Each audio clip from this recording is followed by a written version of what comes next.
There's definitely a lot of people asking questions about how to properly set up the qualified overtime, especially in states like California. And every single payroll software has a different way that they do it.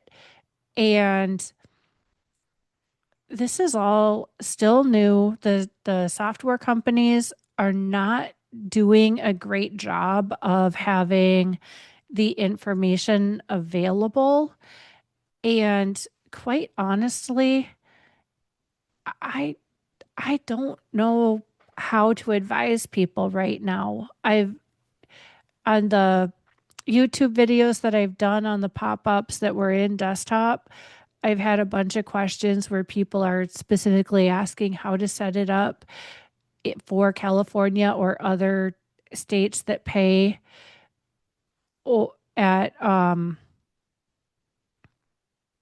at eight hours a day or and I've got somebody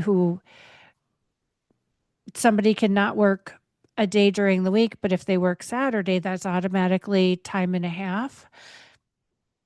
I have to figure out how to set that up myself in QuickBooks Desktop. Also, um, Sunday is double overtime. And so that it could be FMLA, it could not be. But I know I've talked to other people who have been trying to set this up and in all the different software that they use, they they have to track it out in a spreadsheet outside of the payroll software. And hopefully we'll get some better guidance and the payroll software will step up their game a little bit so that there's a lot less manual work on our end. Like this is one of those things where people who don't have any idea how payroll work just said, "Hey, this sounds good. Let's do that." But in and the practice of getting it set up, nobody knows what we're doing. It's the first year. Well, technically it's the second year because 2025 has, that no tax on overtime.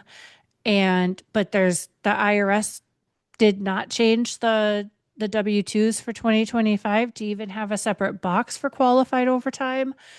I've looked at the draft 2026 W-2 and my opinion that needs a lot of work. And I think at least for right now, the the only guidance I can give if on what to do with FMLA overtime, which is qualified overtime versus state overtime or not qualified overtime, is that we have to track it outside of the payroll software. And hopefully the process gets better inside of the payroll software. And this is, in my opinion, this is where we're going to see the better payroll softwares, the ones that are more responsive and the ones that have better customer service and support are going to step up the game and they're going to lead the pack. And other payroll software is going to just kind of hang out and not step up their game. And they'll be like, yeah, you got to figure this out on your own. So if I'm going to predict anything, I'm going to predict that there is going to be a lot of people changing payroll software at the end of this year, or maybe even during this year. And I don't recommend changing payroll software during the year, because so many times we've had, even if people offboard correctly and say, no, we don't want you to file anything, these full service payroll softwares will still file things. And it's not just one, it's not isolated to just one payroll software. It's a lot of them. So there's, I guess the short answer is qualified overtime is a shit show, and we're going to have to wait and see what ends up happening. Right now, just about every software that I've looked at, that I've talked to accountants that have it, the guidance being provided is that it still needs to be tracked outside of payroll.